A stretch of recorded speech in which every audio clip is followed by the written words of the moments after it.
Quando eu tinha 17 anos de idade, eu li pela primeira vez o livro Paulo e Estevão. E me chamou a atenção, na verdade, me tocou profundamente o esforço, a coragem, a resistência daquele homem, daquele doutor da lei, daquele judeu, Paulo, que viajou milhares e milhares de quilômetros, às vezes para falar para 3, 4 pessoas. E eu não imaginava que a vida iria nos proporcionar um momento como esse. Um encontro ímpar como esse que nós estamos vivendo, em que eu me sinto como se tivesse regressado aos primeiros dias do cristianismo nascente. Porque aqui, hoje, nós somos esses pioneiros.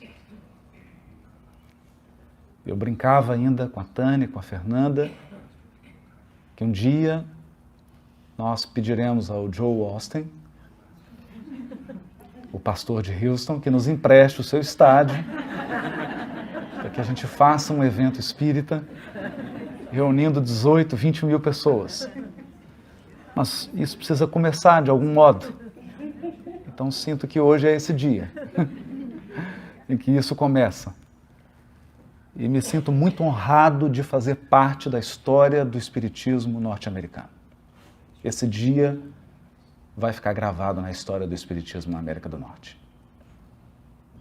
Pelo conjunto de casas, pela afetividade de todos que estão aqui, pelo esforço de todos. Alguns viajaram 3, 4 horas de carro e nós aqui estamos. É um motivo de muita alegria. O nosso tema de hoje é um tema escolhido com muito cuidado, com muito carinho. Ele é um tema que reúne todos os valores e todos os princípios do Evangelho e do Espiritismo. Nada que diremos aqui foge dessa linha de valores que nós aprendemos na doutrina espírita, especialmente no Evangelho segundo o Espiritismo. Mas é preciso pensar de um modo mais prático. Pensar em como nós podemos transformar esse conjunto de conhecimentos em uma melhor qualidade de vida espiritual. O mundo discute hoje qualidade de vida como nunca antes discutiu. Qualidade de vida ambiental, sustentabilidade, proteção ao meio ambiente, uso racional dos recursos, acesso universal aos recursos, e aí falamos de justiça social. E o mundo discute também qualidade das relações humanas, respeito aos direitos humanos, respeito à dignidade da pessoa humana. Mas há um tema que não pode ficar de fora dessa discussão. A qualidade de vida íntima, psíquica, emocional. A cada 4 segundos, uma pessoa suicida no mundo. Isso significa que do momento em que nós iniciamos esse encontro até agora, várias pessoas se suicidaram. Isso tem se tornado um problema de saúde pública. Não é mais um problema de indivíduos, de uma família específica, de uma cultura. É um problema geral. Porque a cada dia, pessoas mais jovens se suicidam. A primeira vez que estivemos no Japão, o pedido era que fizéssemos uma abordagem mais direcionada para esse tema, devido ao grande número de crianças de 8, 7 anos de idade que suicidam no Japão.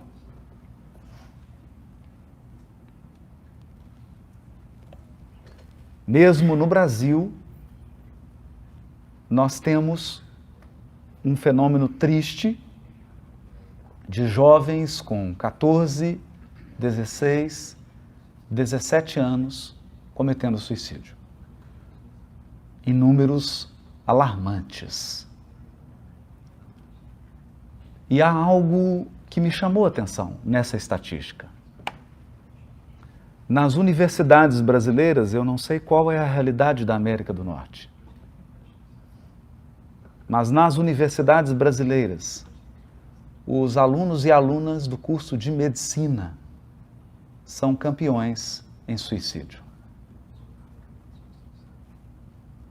Uma profissão renomada, uma profissão respeitada em qualquer sociedade, em qualquer cultura. O médico, a médica são pessoas respeitadas, consideradas. Jovens de 20, 22 anos que terminam o curso e suicidam. Essa é uma questão séria e importante, porque esses suicídios começam a acontecer em famílias espíritas. Jovens que passaram pela evangelização da infância, passaram pela mocidade espírita, frequentaram casas espíritas. Alguma coisa nós precisamos aprender com isso. Então, refletindo sobre essas questões, nós fizemos um mergulho em algumas obras da literatura espírita. Claro, sempre partindo da nossa base, que é a codificação de Kardec. E o primeiro texto está no livro Obras Póstumas. Naquela época, Kardec havia recebido uma mensagem dos espíritos e que ele guardou. Acredito que o teor da mensagem deva ter impressionado o codificador a tal ponto que ele optou por não publicar. Preferiu guardar. Depois da sua morte, o texto foi publicado, juntamente com vários outros, na coletânea conhecida como Obras Póstumas. É uma mensagem ditada pelos espíritos em 1865, na qual o espírito descreve as características do mundo de transição. Quais seriam as principais características? Aqui eu falo de medir. Como você mede? Por exemplo, uma coisa que me causa confusão. Eu não sei se está calor ou frio no Texas.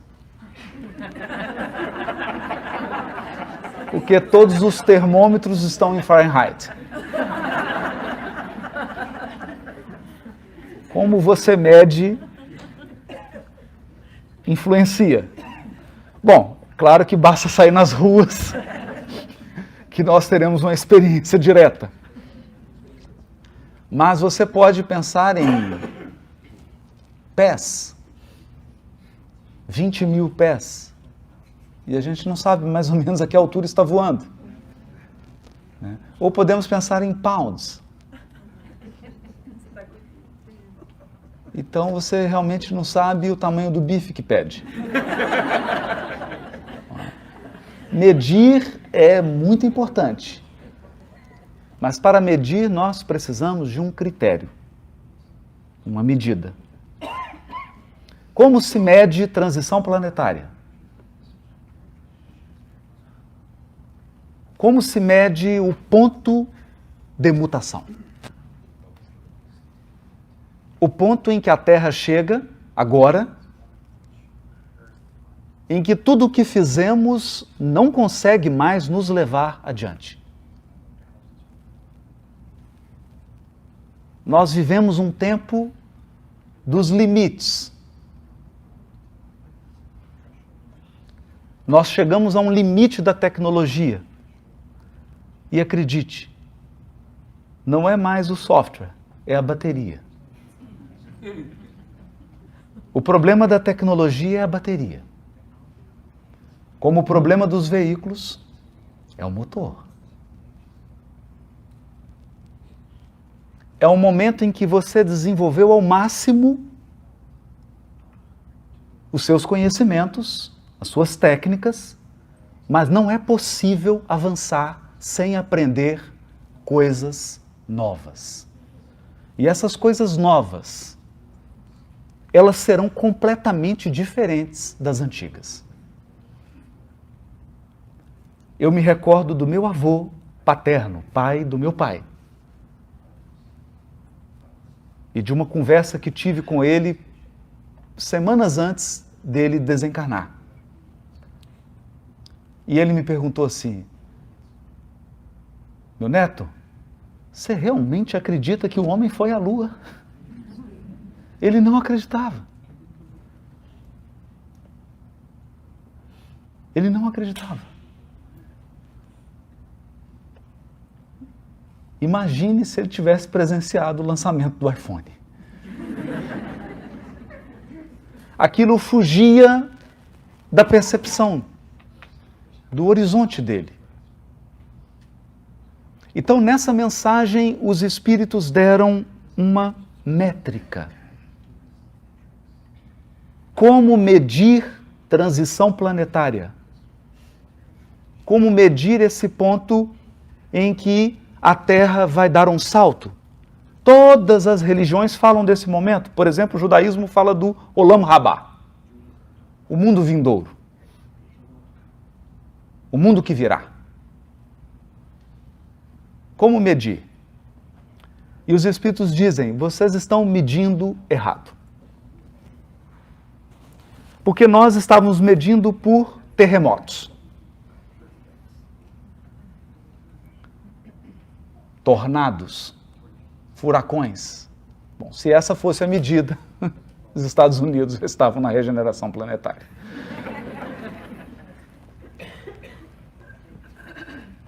Catástrofes ambientais, questões físicas, não medem esse fenômeno. Porque esse fenômeno não é propriamente físico.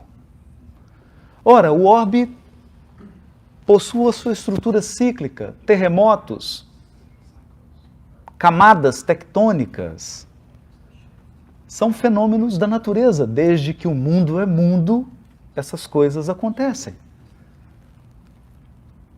E nós nos tornamos muito habilidosos em medir isso. Por exemplo, antes de ontem, eu estava em Chicago e a previsão do tempo disse: 12h35 vai nevar. Então já me programei. Antecipou um pouco, mas conseguimos decolar. Saímos de Chicago para Austin. Então nós conseguimos prever esses fenômenos. Mas os espíritos disseram: não é aí. O que vai caracterizar a transição planetária não são fenômenos geológicos, físicos, fenômenos ambientais. Olhem para duas coisas. Duas: loucura e suicídio.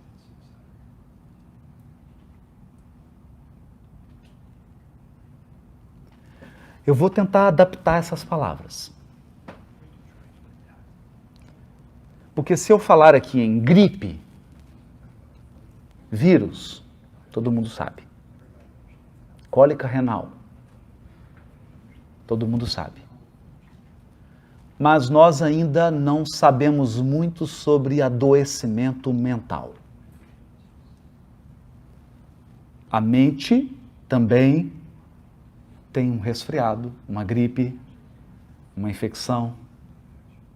A mente adoece. E nós podemos chamar todas essas doenças da mente de loucura. Hoje não é bem um termo muito adequado. Não é politicamente correto. Mas você entendeu. Porque se você perguntar na sua família, entre os seus amigos, quem precisa tomar um remédio para dormir, você ficará assustado.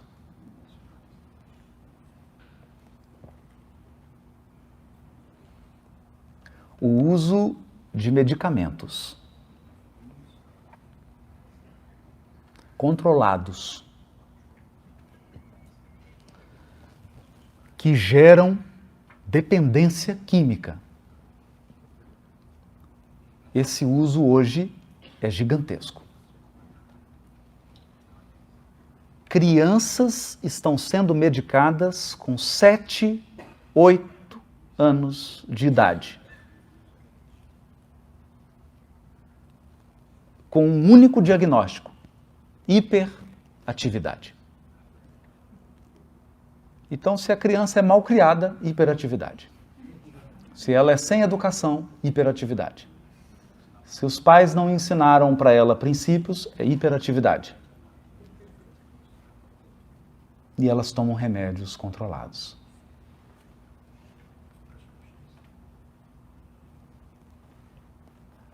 Percebe-se uma ansiedade em todos. Uma imensa dificuldade em dormir. Desligar. E aqui eu falo do WhatsApp.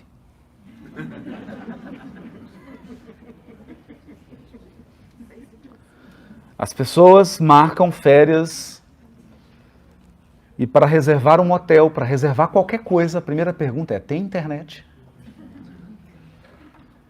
Porque eu não consigo tirar férias e relaxar se não tiver internet. E aliado a isso, a essa síndrome da ansiedade, dos distúrbios emocionais e psíquicos, nós temos o caso mais grave. E é quando a pessoa perde todas as referências.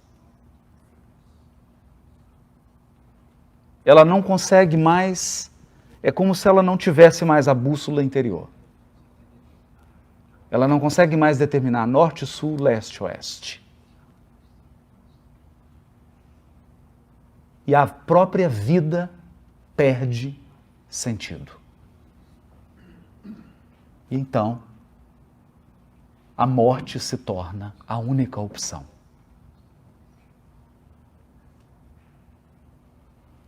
Se nós temos esse conteúdo de luz, que é o Evangelho, à luz do Espiritismo. O Evangelho restaurado, esclarecido, recuperado pelos princípios espíritas.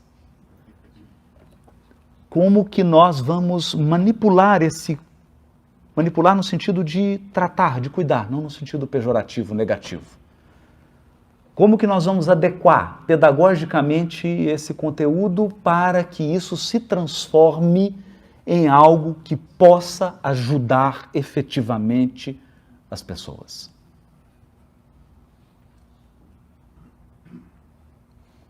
Para que essa mensagem de fato melhore a qualidade espiritual da nossa vida. Qualidade de vida espiritual. Porque se há algo que as estatísticas já demonstraram, é que qualidade de vida material não é garantia de que nós vamos querer viver. De que nós encontramos um sentido. de que eu vou estar em paz comigo mesmo.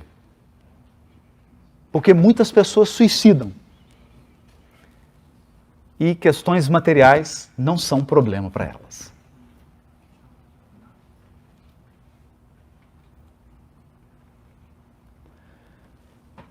Mas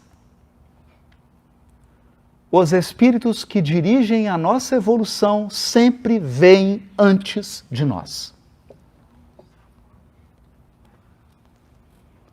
Na década de 80, final da década de 70 para a década de 80, nós vivemos o auge da tecnologia. Não precisa dizer isso, que eu estou em Austin. Eu não vou precisar citar Dell, a companhia, Dell, Motorola. Foi o grande crescimento de tudo isso. Então as pessoas estavam otimistas. Porque o mundo parecia uma grande oportunidade. Nessa época, o Espírito Emmanuel começa a ditar pelo médium Francisco Cândido Xavier, e o Espírito Joana de Ângeles começa a ditar pelo médium Divaldo Franco mensagens curiosas.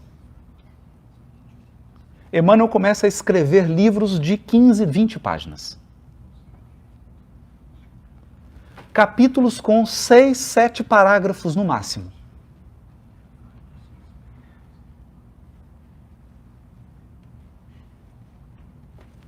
É curioso, porque se você pega esse livrinho da década de 80 e compara com os livros que eram escritos na década de 50, como Paulo e Estevão, os romances, eles são diferentes.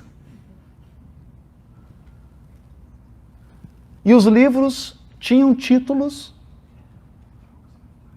diferentes também. Coragem.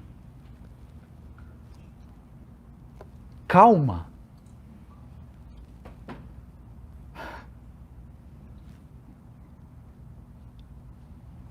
Eram esses espíritos preparando hoje, os dias de hoje, os desafios de hoje, preparando um material para ser utilizado para pessoas que não têm tempo para ler mais do que 5 parágrafos. Você precisa comunicar em 20 segundos.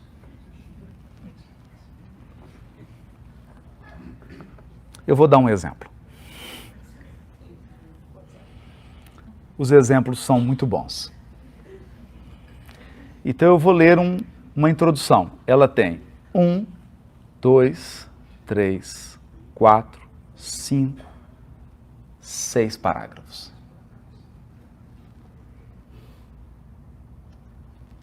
E tem 30 anos que eu estou estudando para entender.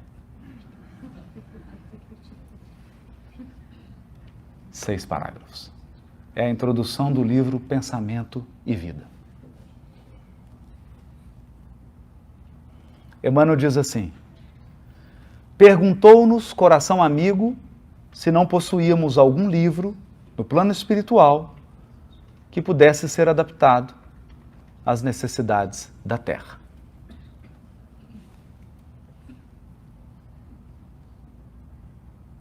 Percebe? O que me chama a atenção aqui é que eles escrevem e produzem materiais adaptados às necessidades. Eles estão dando a dica. E nós já fazemos isso aqui. Vocês estão esperando o quê? Algumas páginas que falassem ao espírito dos problemas do espírito. Falassem para o espírito dos problemas do espírito.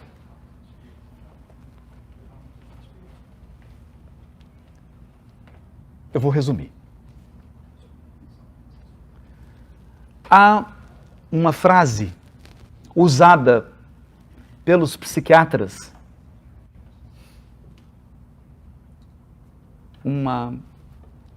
como se fosse um jargão, que diz assim: se tudo está doendo, é porque a dor não é física. Por quê? Porque as pessoas chegavam no consultório e o médico pergunta: onde dói? Oh, dói aqui, dói na coluna, mas dói aqui também, e está doendo o joelho, e os ossos doem. E o médico começava a notar, e a médica: oh, mas está doendo tudo. Então, com uma dor em todos os sistemas do organismo. Então, não é física.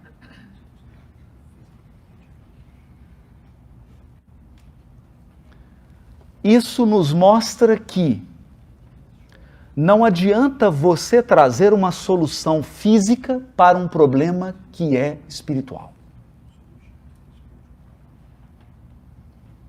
Então não adianta você vir com uma abordagem, por mais sofisticada que ela seja, biológica, uma farmacológica, de química, de remédio.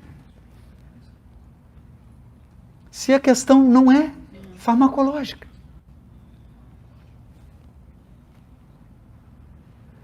Então, nós chegamos nesse limite. A pessoa entra no consultório e diz: eu não consigo dormir.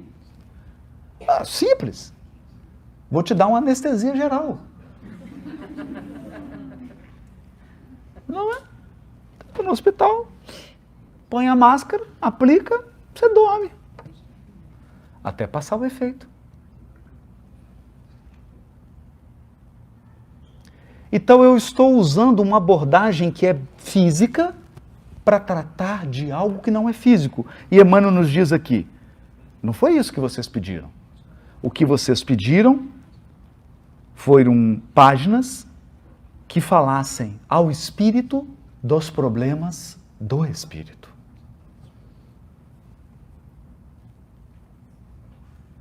Então hoje os problemas que nós vivemos são problemas do espírito. Não do corpo. Você já imaginou o que era fazer um tratamento dentário no Texas há 200 anos atrás?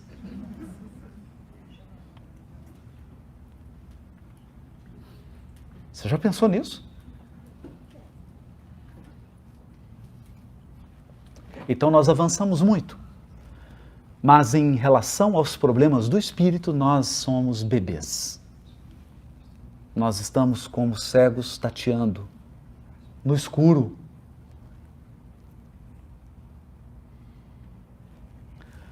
O primeiro ponto, então, já que o tema da palestra é quem sou eu ou quem somos nós? Quem é você? Você é um espírito. Entenda, eu não estou falando que você é um fantasminha, um Gasparzinho, uma bruma. Porque quando se fala a palavra espírito, as pessoas associam com nuvem, fumaça, neblina, neve. Não. O espírito é uma essência que vem acoplada a um conjunto de sistemas ou equipamentos. Eu vou dar um exemplo. Eu estava no Paraná, fazendo uma palestra, de repente apoiei na perna esquerda e tive que voltar.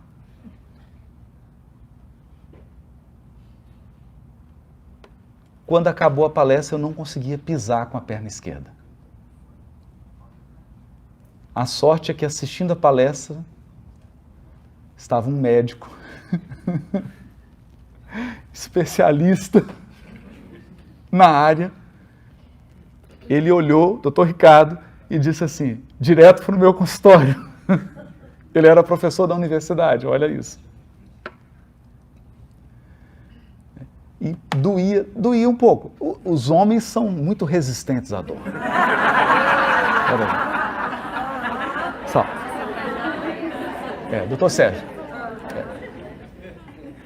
Então, o homem é muito resistente à dor. Por exemplo, para que as mulheres possam entender, né? Por exemplo, um resfriado para o homem é como a dor do parto. Então eu olhei para o Dr. Sérgio Viana e ele olhou e disse para mim assim: você rompeu o menisco. E era curioso, porque as pessoas chegavam, né, e falavam assim: o que aconteceu com você? Rompi o menisco. Oh, não sabia que você jogava bola, era jogador de bola. Jogador. Eu falei: não, rompi fazendo uma palestra. Radical. Não é? As pessoas não entendiam isso, né? Mas quando eu cheguei num cardiologista em Belo Horizonte, um cardiologista espírita, ele então me fez uma pergunta desconcertante. Ele falou assim: você sabe por que teve um problema no joelho? Não. Não? Você sabe por que você tem um joelho? Bom, fiquei um pouco confuso com aquilo. Você sabe por que você tem um corpo, Haroldo? Por que o seu corpo tem braço, pernas, joelho? Por que o seu corpo não é uma bola? Uma esfera? Por que o seu corpo tem pernas, braços? Doutor Oswaldo, eu falei: doutor, eu nunca pensei nisso. Está mais parecendo uma sessão de psicoterapia. Ele falou: porque cada parte do seu corpo físico reflete e expressa no mundo material uma função psíquica.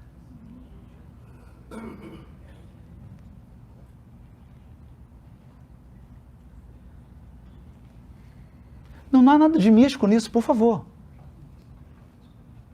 É que o espírito é tão complexo que ele precisa de um sistema para se manifestar. Então ele tem um corpo espiritual e tem um corpo físico, e cada parte desse corpo expressa uma função. Então, se você tem um problema no espírito ou no corpo, é a mesma coisa. Isso está interligado.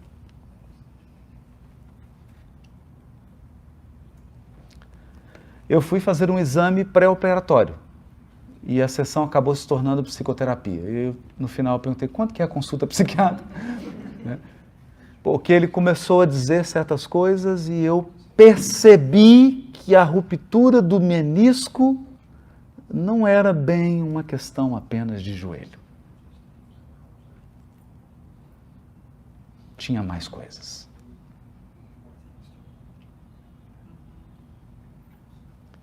Então nós podemos fazer essa abordagem que é: olha, você tem um problema no menisco, o que a gente vai fazer? Eu vou abrir e vou costurar. E de fato foi o que foi feito. Né? Mas ainda bem que eu percebi que por trás do menisco existia algo em mim que precisava também ser costurado. E o engraçado, que o outro estava rompendo também, estava prestes a romper. E o médico operou e falou assim: esse outro é o seu, eu dou mais uns 2 anos para romper. Bom, já se passaram mais de 5, parece que resolveu o problema, porque o outro está bem. Então eu não precisei que o outro joelho me dissesse que eu tinha uma pendência para ser resolvida. É disso que Emmanuel está dizendo. Um livro que fala ao espírito dos problemas do espírito. Até que horas nós temos? 3h30. Algo leve e rápido. É hoje, não é? Não é? As pessoas querem algo leve e rápido. Leve e rápido. Um Instagram espiritual. Não é? Que condensasse os princípios superiores que nos orientam a rota. Condensassem os princípios que nos orientam a rota. Quais princípios nos orientam a rota? Você não é seu corpo. Você não é seu corpo. A vida não cessa. A morte é apenas o jogo escuro das ilusões. Então vai chegar um momento, e acredite, eu não estou desejando mal a você, mas você vai morrer. Em que seu corpo vai esgotar a função e a utilidade dele e vai ficar algo que antecede ao corpo. Algo que é muito mais poderoso, que é muito mais fundamental. E se você quiser, então, uma justificativa bíblica, eu posso citar uma tradição judaica. No primeiro capítulo do livro Gênesis, Bereshit, está escrito que Deus foi criando tudo com a palavra. Então era tudo Wi-Fi. Ele dizia, faça-se a luz fez, né? Era tudo automatizado. Não é? Então ele diria, Siri, faça a luz. Não é? Faça aí. Não é? Tem Alexia. Alexia, cria o sol e as estrelas. Sol e estrela. Não é? E foi tudo com a palavra, falando, ele foi criando, falando, apenas com a palavra. Olha, eu já estou falando há meia hora, e nós podemos ficar falando aqui, claro, só os brasileiros, que o americano não vai ficar, por mais 6. E você pode falar um dia inteiro. Aliás, tem pessoas que nasceram, começaram a falar, e elas realmente não vão parar, né? Não há pausa. Mas quando Deus, na literatura, havia formado o ser humano, o corpo estava pronto. Estava tudo pronto. Esse equipamento espetacular, essa máquina da engenharia extraordinária, estava pronta, formada. Ele então soprou o espírito da vida. O espírito. Soprou. Por que soprou? Você já experimentou soprar por meia hora sem parar? Claro. Não é possível.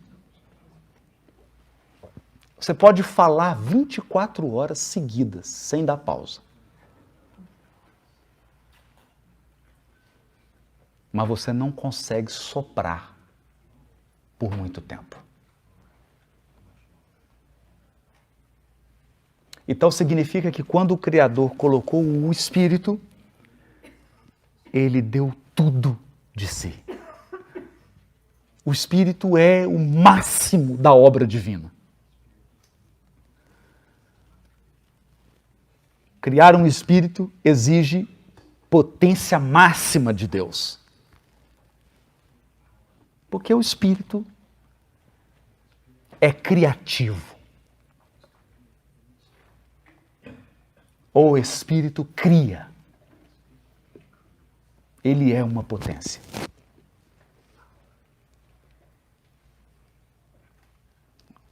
Ao falar desse princípio de que nós somos espíritos, já resolveria um grande percentual dos nossos problemas.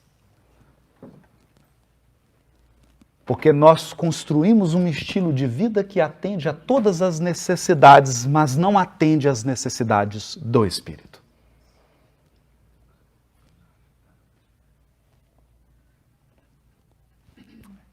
Então, prossegue Emmanuel. Lembramos-nos então de uma singela cartilha falada. Então, esse livro aqui que eu estou lendo, Pensamento e Vida, não é um livro. É uma cartilha, é um audiobook.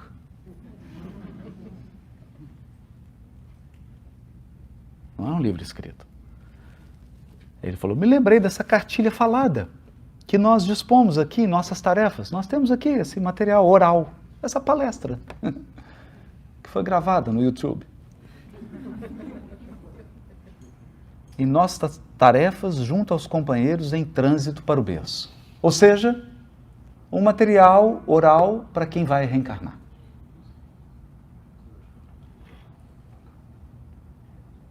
Então é interessante isso, porque eles devem ter um material para quem está voltando. Não é? Mas esse é para quem vem para vir, né? Vai falar de coisas que você vai encontrar aqui. Falar de coisas que ao longo da sua vida você vai ser desafiado. Então imaginem, tem de tudo. Tem família, tem relacionamento, tem casamento, tem divórcio, tem filhos, tem dinheiro. Todas as questões que dizem respeito à vida de um encarnado, da perspectiva do espírito. É utilizado em nossas escolas de regeneração entre a morte e o renascimento. Então, quem achou que ia parar de estudar? Anotações humildes que surgem no cérebro como flores que saem do solo, sem pertencerem, no fundo, ao jardim que as recolhe. Isso é bonito, hein? Porque às vezes a gente tem uma ilusão de que as ideias são nossas. Eu tive essa ideia. Eu criei isso. Então, quando eu criei, até Deus falou assim, por que eu não pensei nisso? Não é? Então, nós somos tão criativos que surpreendemos a Deus. Ele falou, nossa, eu não pensei nisso. Gente, por que eu não criei o iPhone? Não é? Então, aqui, ele está dizendo, são flores que surgiram, nós estamos trazendo, mas elas não são nossas. Porque quando nós fomos criados, já encontramos a casa pronta. O universo está feito. E se você olhar um pouquinho mais distante, você acredita que existem galáxias que estão a bilhões de anos-luz de nós? Significa que a luz saiu dessa galáxia e o que você está vendo aqui hoje saiu de lá. Você era um princípio inteligente no mineral.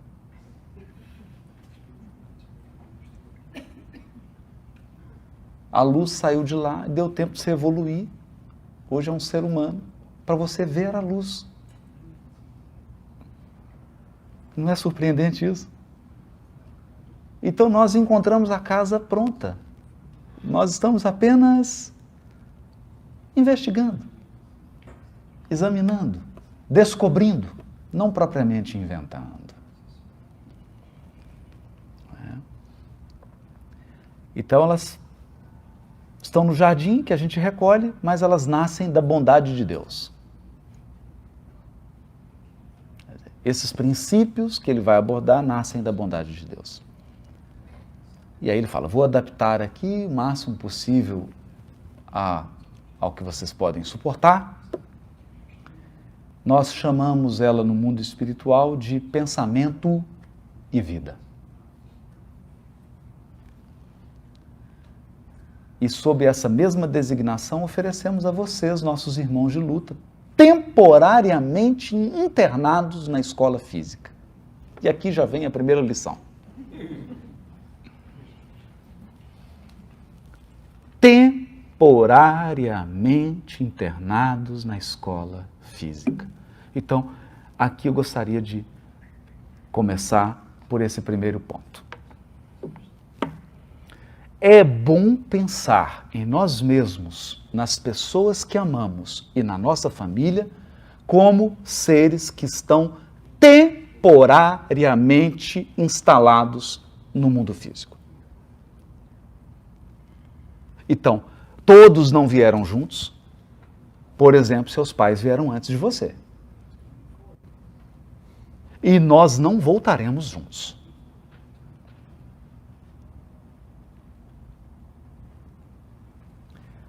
E essas questões não são ensinadas na escola.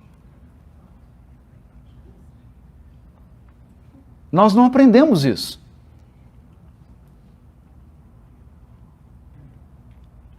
Nós não entendemos que os seres espirituais chegam aqui para ficar um tempo. Então, o netinho, a netinha que acabou de nascer, o filho, a filha, você não sabe quanto tempo ele vai ficar.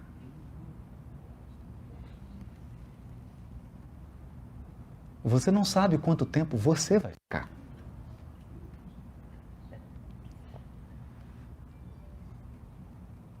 Mas é importante pensar nisso. Por que é importante pensar nisso? Porque nós falamos sobre preservação da água. Nós falamos sobre preservação do meio ambiente. Nós falamos sobre preservação de um tanto de coisa. Mas nós não nos damos conta do recurso mais precioso que temos. E usamos esse recurso como se ele fosse nada. O tempo.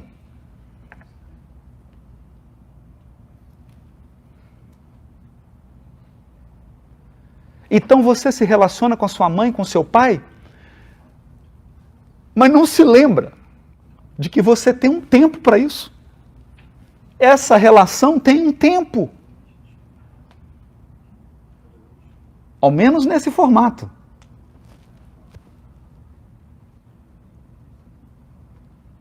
Ao menos nesse formato. E todas as experiências que nós vamos viver, elas têm um tempo.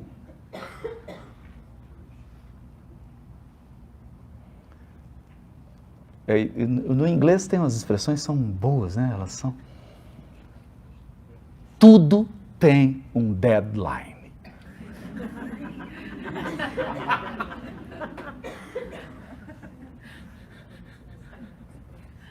Tudo.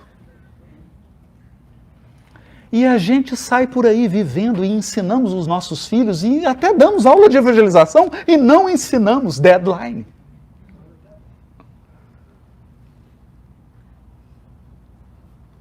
E caminhamos às cegas. Como se essas coisas não fossem acontecer conosco. Então você convive com seu pai e acredita que ele vai ficar aqui encarnado para sempre. Convive com a sua mãe, com seu irmão, com a sua irmã, com a sua esposa, com seu marido, com seus filhos. E a gente nunca se prepara para o deadline.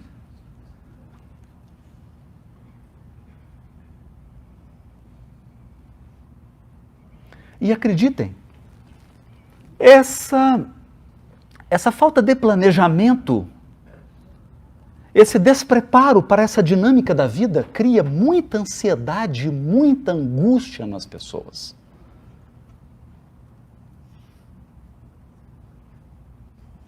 Isso tem gerado muita angústia. Muita angústia.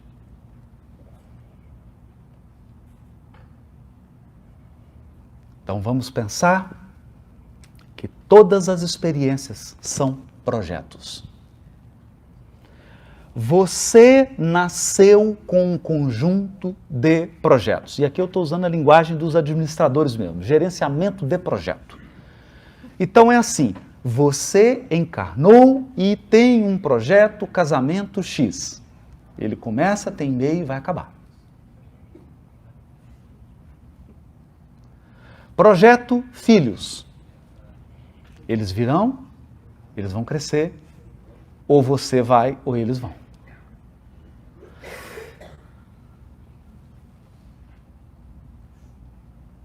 Oh, mas nós espíritos somos eternos. Os espíritos são eternos, mas os projetos não. Os projetos não. Aliás, eu preciso dar uma notícia. A própria Terra tem um deadline. Mas fiquem tranquilos, calma. Isso ainda vai demorar muitos milhões de anos, dá para preparar, tranquilo, sem problema. Mas a própria Terra tem um deadline.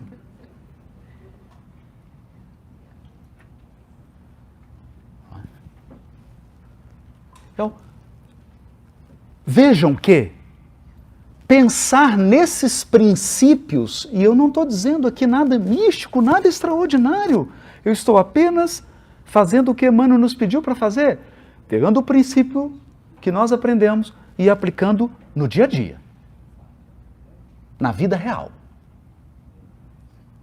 Na vida real. Só isso muda nossa qualidade de vida. Porque agora, quando eu vou para a casa da minha mãe almoçar com ela, eu sei que tem um deadline. Então eu abraço e realmente eu vivo aquele almoço. Porque eu sei que eu tenho um número limitado de almoços com ela. Ficou claro?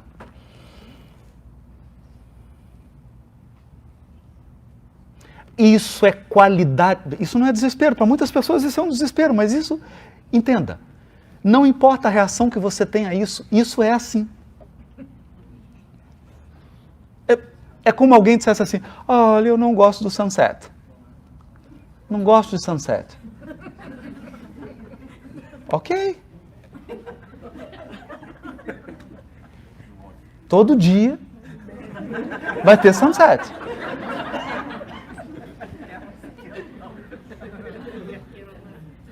Todo dia. Então, se você lida bem com isso ou não, I'm sorry.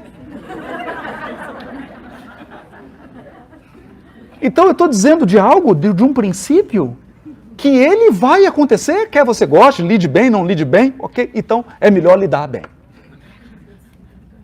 É melhor lidar bem com isso. Viva como um espírito imortal. Saiba, você é imortal. E o seu amor é imortal. As pessoas que nós amamos vão viver para sempre. Esse é um outro princípio maravilhoso. Mas os projetos têm deadline. Nesse formato, nessa configuração, tem um tempo. Então você tem um tempo de Texas. Tem um tempo. Tem. Tem um tempo de tudo.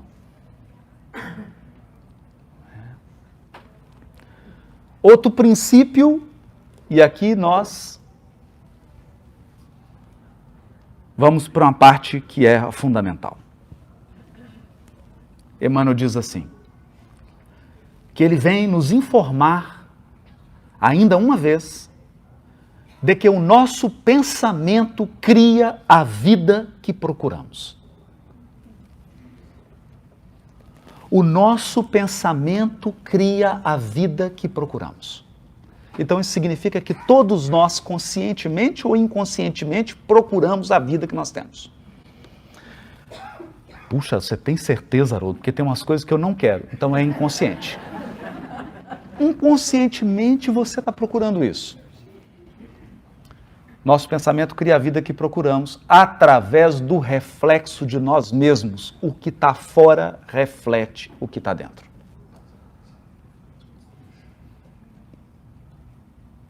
E nós ficamos aí décadas, 50, 70 anos, 80 anos da nossa vida tentando resolver o que está fora.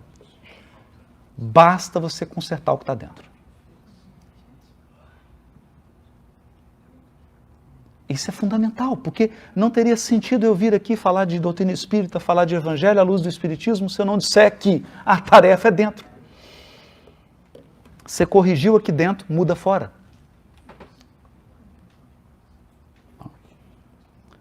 Até que um dia, no curso dos milênios, nos identifiquemos com a sabedoria infinita e com o infinito amor que constituem o pensamento e a vida de nosso Pai. A vida de Deus é o infinito amor. Por quê? Porque o pensamento dele é a sabedoria infinita. Tem uma relação aqui. Se você realmente quer qualidade de vida espiritual, precisa mudar seu pensamento. É isso que ele está dizendo. Mas, como o Emmanuel disse, ele está dizendo assim, escuta, eu estou colhendo flores do meu jardim, mas essas flores não são minhas. Porque Buda disse isso. Sabe o que Buda disse? Ele disse assim, aquilo que você pensa, você cria. Aquilo que você sente, você atrai. E aquilo que você imagina, torna-se realidade.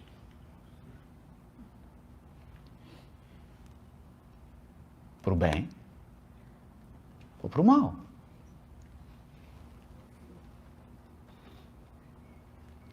De modo que o que nós estamos abordando aqui é sobre um conjunto de princípios que vai nos ajudar a pensar como espíritos. Entende? Então, é desafiador. Eu olho para o meu filho de 13 anos, e tem uma tentação enorme de achar que ele é o corpo dele de 13 anos. E eu fico tentando enquadrar ele dentro daquele corpo de 13, mas às vezes ele fala coisas que não são de pessoas de 13 anos. Ele fala coisas que não se encaixam. Por exemplo, eu estava no trânsito, muito nervoso, a pessoa me deu uma fechada.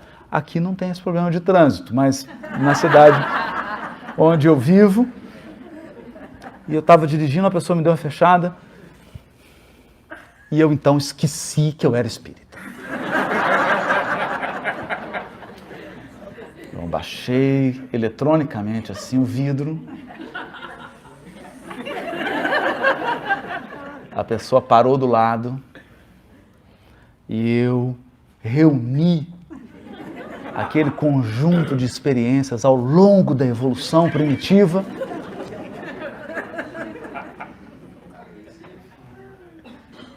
Ele, com aquela cara assim de ironia, virou para mim, tá nervoso, pai? Um pouco. Não pode dar o braço a torcer. Quem tem filho de 13 sabe disso. Ele falou, você vai xingar o cara? Tô querendo. Sabe o que ele disse? E se for uma pessoa que assiste as suas palestras?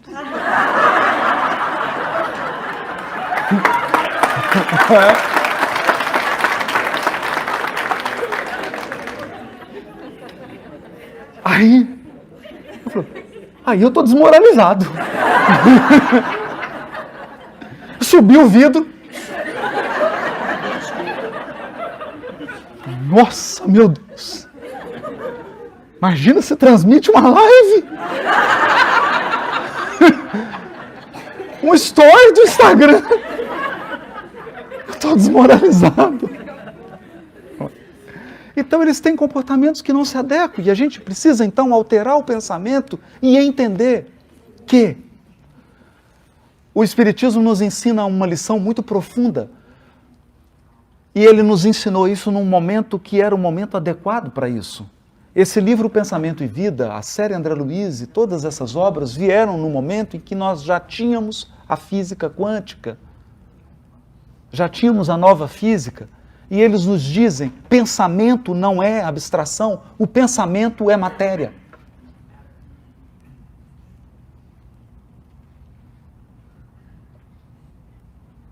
Ele atua. Não me venha perguntar os detalhes, quem dera, se eu soubesse. Estaria aqui em Austin com uma startup. uma startup de inteligência artificial. Mas o pensamento atua tanto que ele embola os músculos do seu corpo. E você pode ficar com um torcicolo porque está tenso. Não é?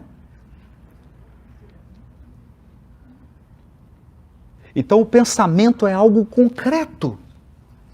E o pensamento aqui, ele é uma reunião das nossas emoções, dos nossos sentimentos, das nossas ideias, daquilo que nós escolhemos pensar. Acontece que o pensamento é Wi-Fi compartilhado. Esse é um problema. Porque se a sua conexão está muito pesada, desconfia que você está compartilhando Wi-Fi demais. Tem um monte de mente pendurada na sua rede e as coisas vão ficando pesadas. Você começa a ter ideias repetitivas, obsessivas. Você sempre está nos mesmos estados emocionais, não importa o que aconteça. Então, o dia está lindo, Austin, amanheceu um sol maravilhoso, mas você está com aquela raiva, com aquele mau humor. Aí vem nublado, você continua com a mesma raiva, com o mesmo mau humor. E aí pode nevar em Austin e você está mal-humorado. E não importa o que aconteça, você está num padrão. Num padrão. E esse padrão, ele afeta as pessoas ao seu redor. Mas mais do que isso. Esse padrão define o que você vai receber da vida.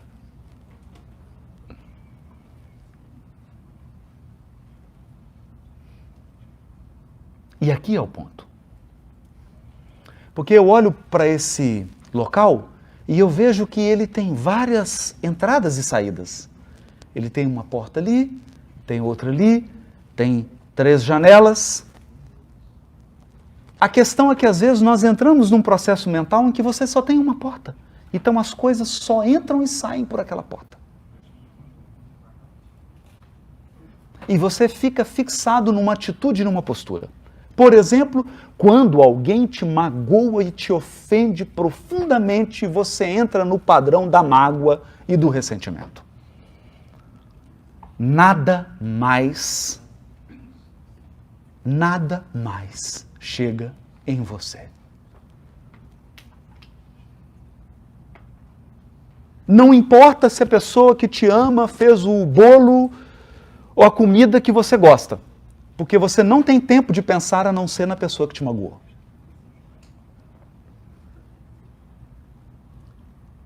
A sua tela de descanso no computador é a foto da pessoa que te magoou. O seu celular tem a fotografia dela.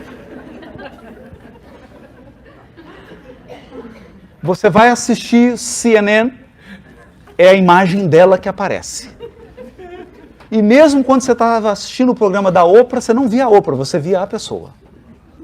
E o seu pensamento é aquilo, é aquilo, é aquilo. Então você está conectado. Você está conectado àquela experiência, você revive aquela experiência passa a ser sua vida. Porque o pensamento cria a vida que procuramos.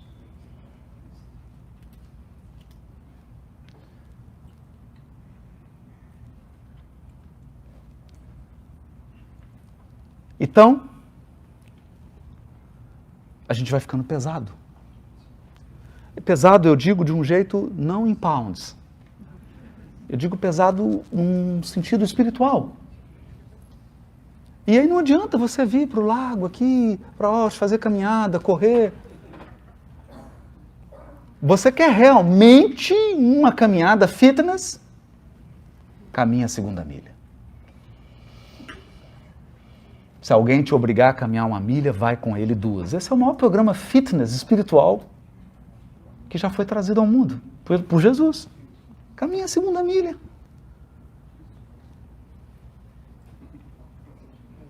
Que a limitação do outro não seja um obstáculo, uma limitação para você.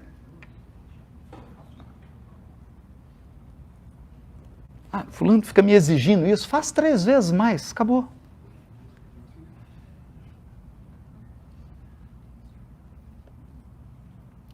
Então, nós estamos falando aqui de ingredientes que nos alinham. Nos alinham. E aqui eu gostaria de encerrar, caminhando para o encerramento dessa primeira parte, com uma metáfora. Com uma metáfora. Você sabe como uma aeronave traça o seu percurso? Como é que ela se orienta? Então eu vou falar aqui rápido, porque é disso que nós estamos falando. Princípios que nos orientam. Entendam, eu não estou falando de questões do Livro dos Espíritos. Questões são a roupa, são a embalagem. Não é? Então, quando os Espíritos vêm nos ensinar uma coisa, eles perguntam, here or to go?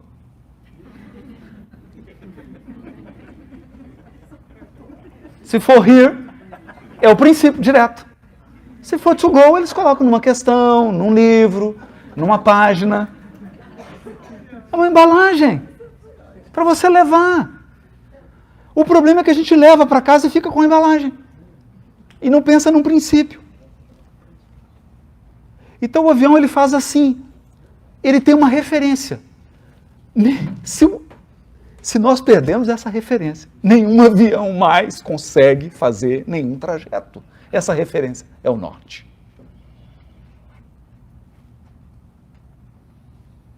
É o norte.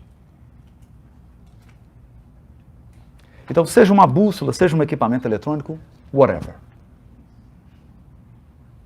Tem um norte. Então você calcula, eu vou sair de Austin e vou para San Diego. Eu coloco o norte e vejo quantos graus da posição que eu estou, de onde eu estou, eu aponto para o norte e vejo San Diego tá para cá ou para lá? Para lá. Quantos graus? Traço os graus e fixo a direção.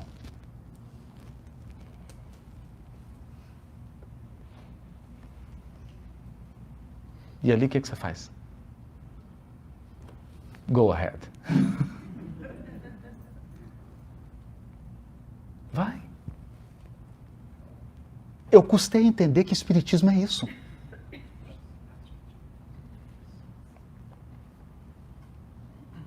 Isso é o espiritismo. Então o espiritismo chega pra gente e diz assim, ei, vem cá, vem cá. Qual que é a data do seu nascimento? 20 de setembro de 71. Ok, qual que é a data de sua morte? I don't know. Ele fala, você não sabe? Eu sei. Eu vou colocar aqui, depois eu te falo. Tempo de voo. Esse é seu tempo de voo. É simples assim. Ah, mas eu não gosto dessa ideia.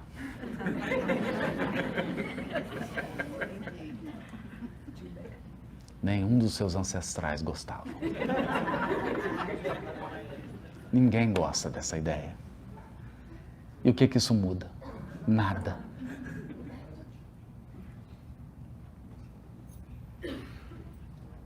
Esse é seu tempo de voo. Acontece que você tem um tempo de voo e todos que estão ao seu lado têm seu tempo de voo. E nós estamos aqui voando. Hoje nós estamos juntos. Nossas rotas coincidiram. Estamos aqui hoje. Né? Então vem o Espiritismo e te ensina a traçar uma rota. Entenda de onde você está saindo e para onde você está indo. Você saiu do mundo espiritual e vai voltar para o mundo espiritual. Por isso que o primeiro livro da série André Luiz chama Nosso Lar. É tipo assim, meus amigos, vocês não moram aí. aí não é o lar de vocês. Nosso lar é do lado de cá.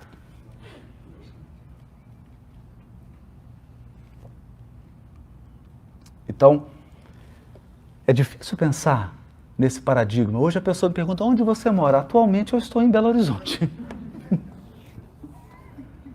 Temporariamente internado em Belo Horizonte.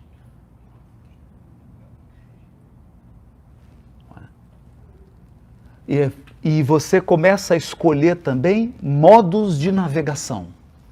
Então, quando vem o Evangelho e nos diz assim, escute, não importa a ofensa que fizerem com você, não interrompa seu voo.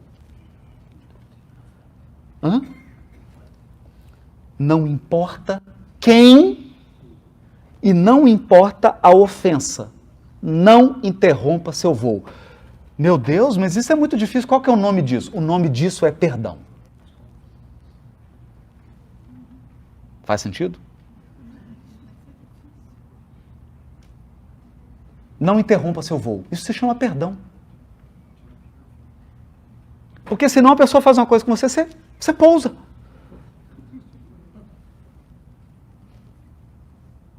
Ah, fulano me magoou. Vou interromper minha viagem. E pousa.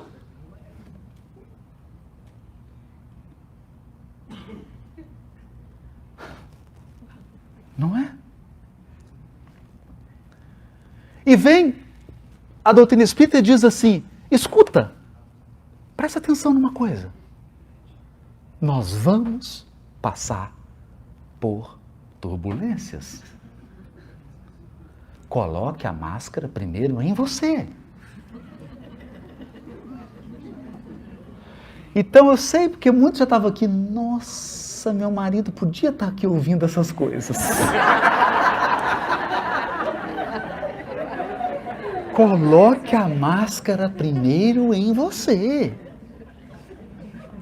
Depois ajuda o outro.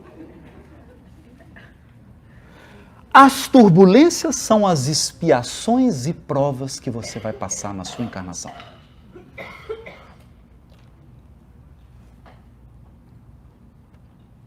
Tem uma história, ela é engraçada e ela é emocionante ao mesmo tempo. Em Minas Gerais, em uma cidade chamada Ituiutaba, Triângulo Mineiro, né? Nasceu alguém que recebeu o nome de Jerônimo Mendonça.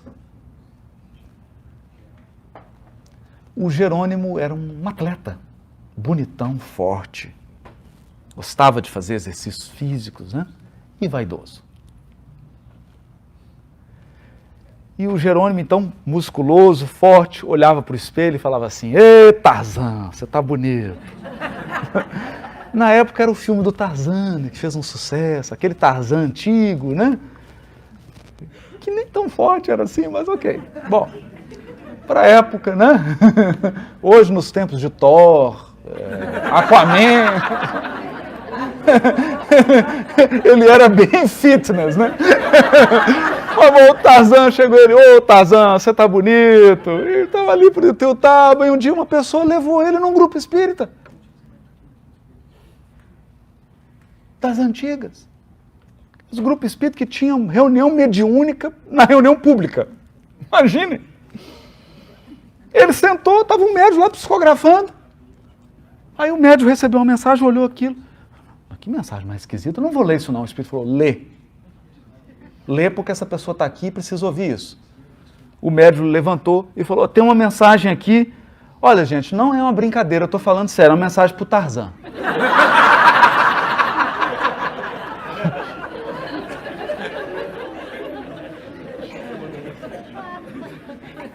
O Jerônimo levantou. É meu apelido. O médico ficou aliviado, né? Falou, o Espírito mandou te dizer o seguinte, Tarzan, segura no cipó da fé, porque você vai atravessar a floresta da dor.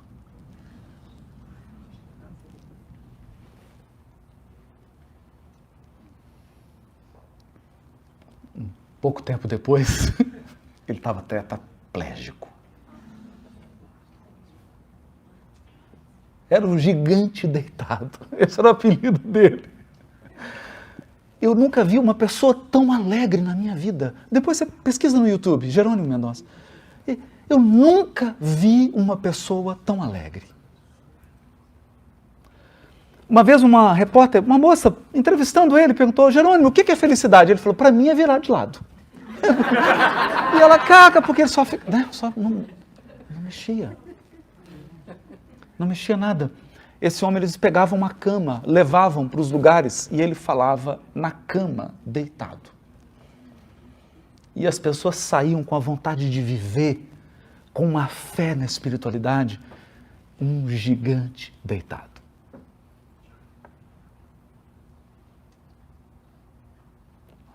Imagine isso.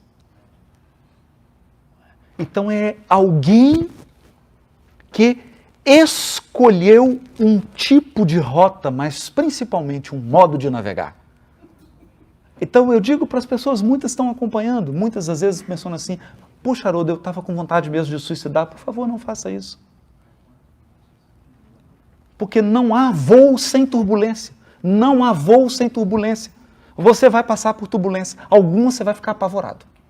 Algumas você fala assim, agora foi, agora chegou a vez. Agora já era.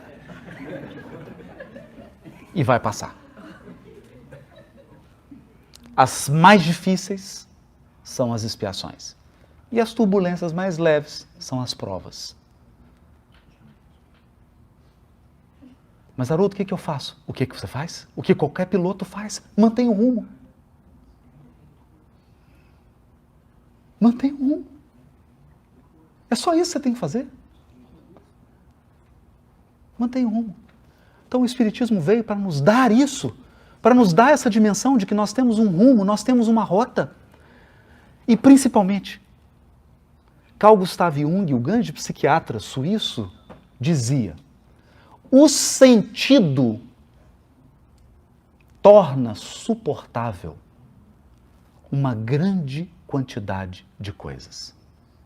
Talvez tudo. O sentido.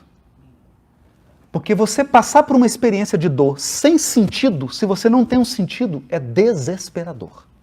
Por isso o Espiritismo é o consolador prometido, porque ele traz sentido, ele não tira a dor. Ele não promete um voo de Air Force One.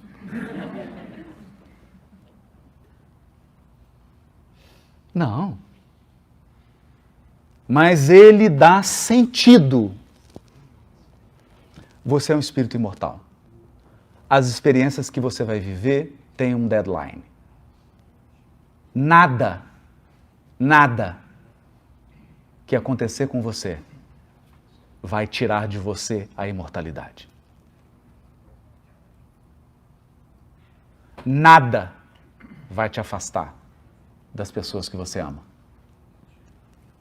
Porque laços poderosos nos ligam aos seres amados. Quer eles tenham corpo, quer eles não tenham corpo. E há um propósito na vida de cada um de nós. Você pode chamar isso de programação espiritual, você pode chamar de destino, você pode chamar de azar. I'm sorry. Mas há. Você veio e há um propósito. E tudo que nós dissermos aqui, tudo que nós aprendemos com a doutrina espírita, tudo que nós aprendemos olhando para o Evangelho, é sobre navegação. É sobre navegar melhor. Nós vamos para o intervalo e eu fico pensando, talvez você quisesse que eu dissesse algo assim que fosse mais confortador. E talvez você esteja indo para o intervalo assim um pouco sobressaltado. Mas há uma frase de Tomás de Aquino que mexe comigo. Tomás de Aquino dizia assim, se o objetivo principal do comandante fosse manter um navio em segurança, ele jamais sairia do cais.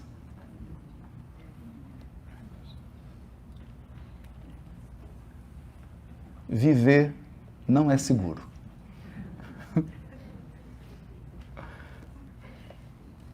Eu não sei como é que você vai lidar com isso, I'm sorry.